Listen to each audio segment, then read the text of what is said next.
Hello and welcome to PocketGamer.biz's Monetizer column. This is where we play the first 5 minutes or so of free-to-play games and have a look at the user experience, the kind of flow, kind of what the developer is kind of asking us to do, what the kind of game's like in the early stages, the tutorial stages, and particularly how we're integrated into the kind of in-app purchase system and whether we're asked to spend money or just kind of get an idea of the techniques that are being used.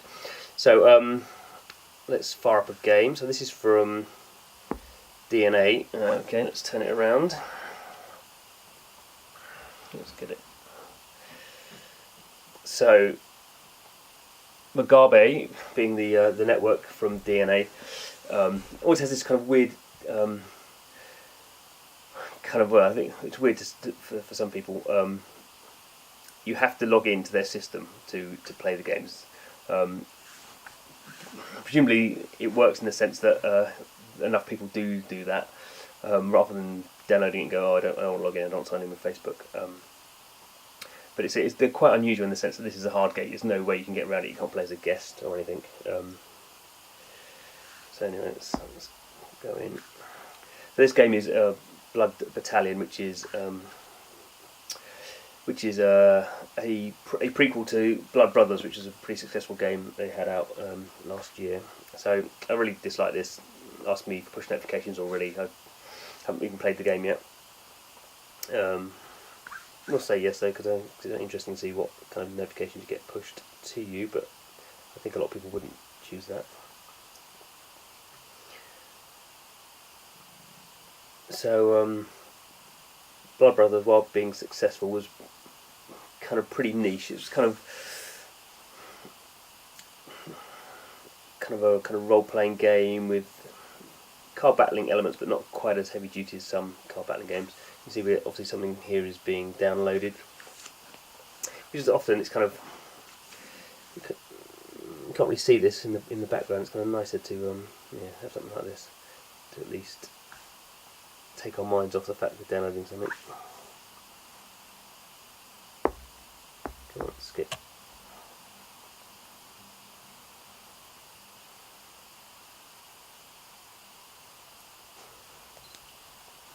Alright, so they get straight into the game.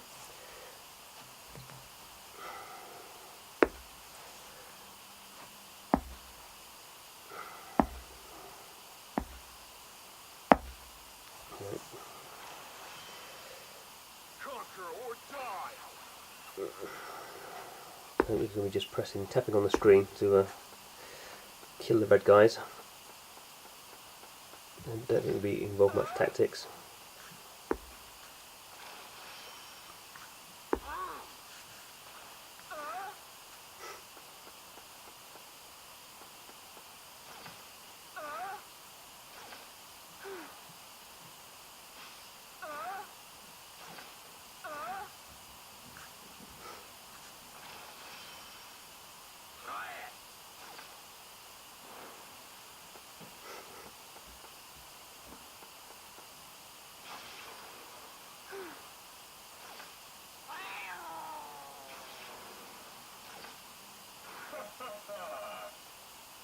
Wow, we straight through, yeah, well, obviously my excellent arm impression that did that.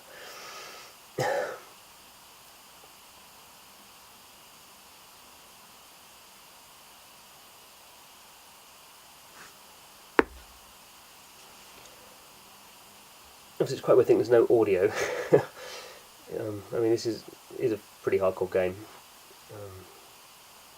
But you kind of think there should be at least some audio, rather than just the sound effects. So we're going to have another battle. Oh, are we? What's going on there?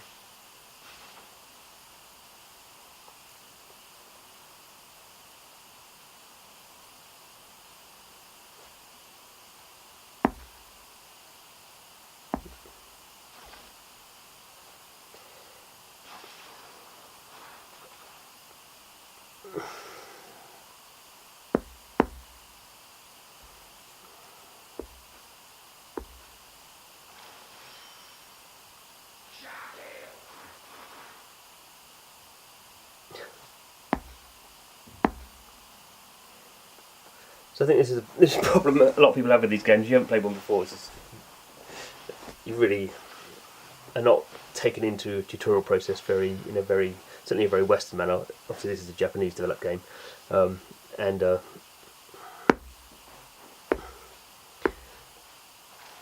takes quite a while to get into it. Although the people who do get into it, they tend to monetize very heavily on a per player basis.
Okay, a bit of healing going on there.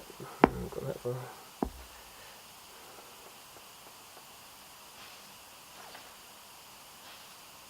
think we're going to win. This is nothing.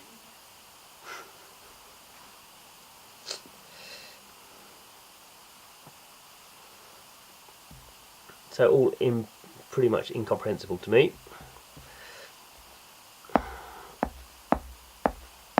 Probably something else is going to happen. Enemies going to get big and spawn loads of other enemies. No, what joy.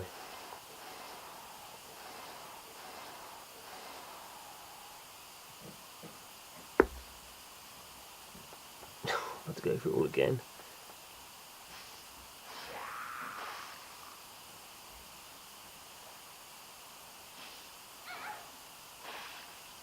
Oh, it looks like we're all going to die.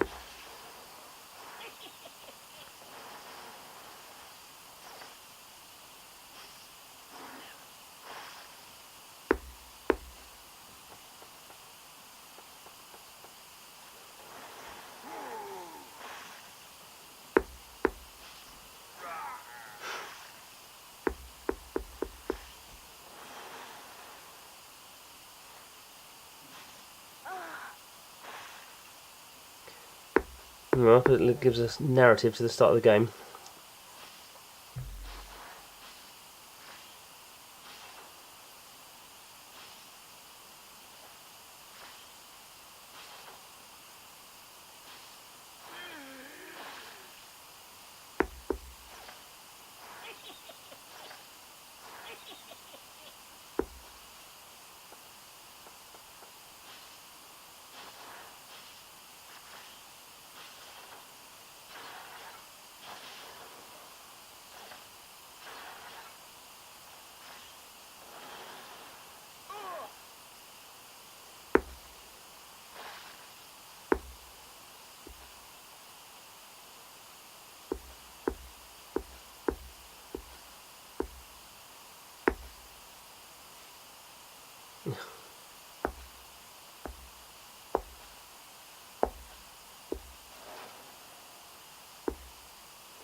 Well, thank goodness that's all over.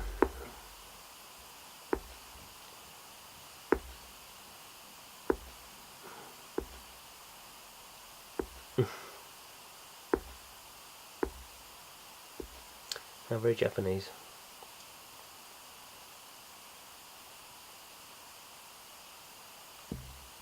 It's almost like an anti-tutorial. This is kind of the problem with these kind of games was you don't learn anything at all by playing this. You're just tapping things, and there's just nothing has occurred that's given you any insight. Yeah, whatever.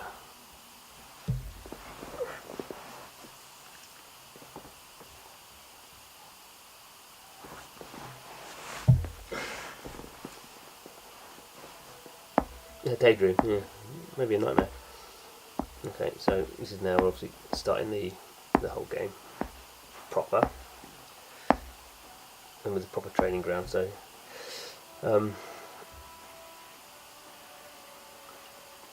just have a quick before we can we do that.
So obviously this is a game where basically everything happens automatically once you've leveled up your characters and chosen items in between battles.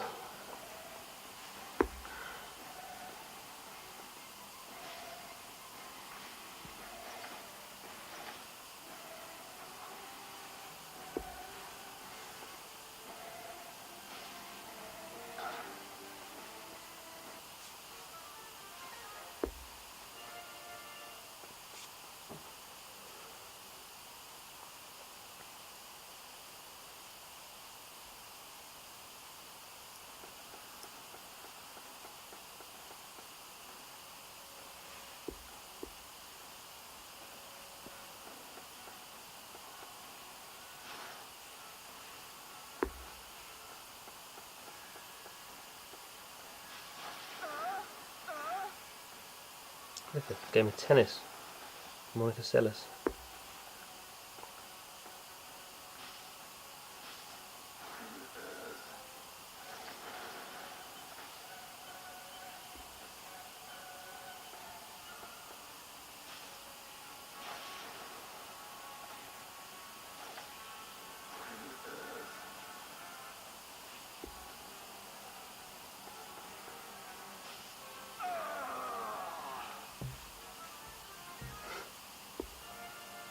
Okay, found a mandrake. Stage clear. Right, so after all that, like 12 minutes. Yeah.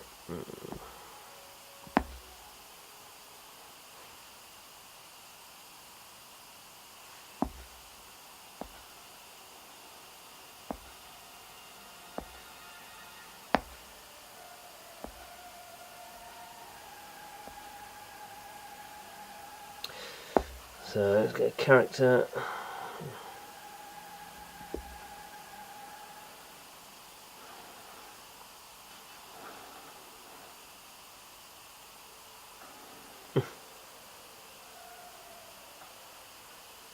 Dwarf nurse. So here we get to the the business end of the game. So we're kind of being, this is like a retailing type situation. Obviously you're not saying we have to buy anything, but we haven't got any blood medals, and these are all cost blood medals. Let's have a quick look at the store. No, that's not very sophisticated retailing, is it? So, I think with my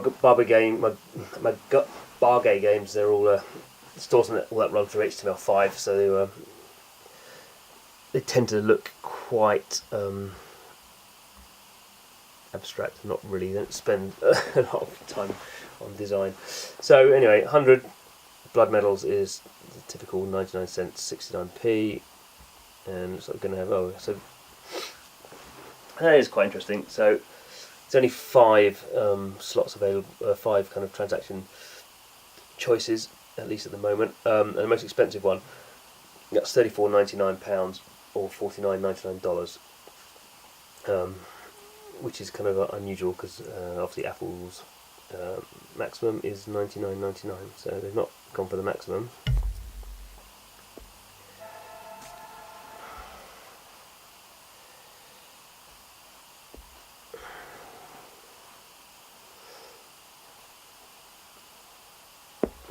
What's this do?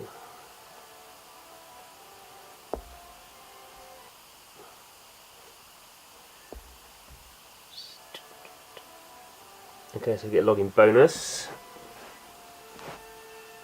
for I think it's quite nice because you can kind of see every day. Often you just get kind of coins and stuff, but you actually see what you're getting. We've got some swordsman, that probably is for some use. And this is obviously the menu. So we've also got a currency here of gold. Let's see. Okay, so the other thing is, with the blood money, you can buy specific items. Oh, these are sets, aren't they? Let's see what's in the set. So this is like for only buy this for one time. So you get various items. What discounted prices are? We can buy more than one though. Well, that's just an item. That's a bugle. The panacea revives fallen heroes, allies, and restores HP. So that's the kind of item stuff.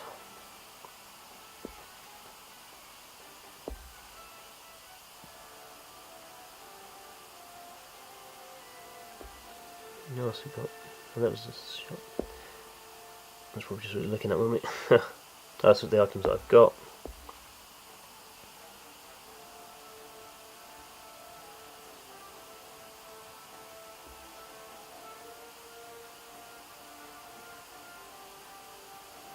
So not really. So this is quite interesting for a company, DeNA, that makes a lot of money, monetizes its games quite heavily. When you actually look at the kind of from at least the first couple of or 15 minutes in now, there's a pretty hard tutorial to go through, and there's one hard currency, there's one soft currency. Doesn't seem like a very sophisticated kind of monetization system from the early stages, even though they make a lot of money from these games. I think that's because they're very hardcore games, and the way you get through them is by getting very rare characters, and I think that's kind of it. You look at the Bargay games and they're so different, and that's why they have this hard, hard.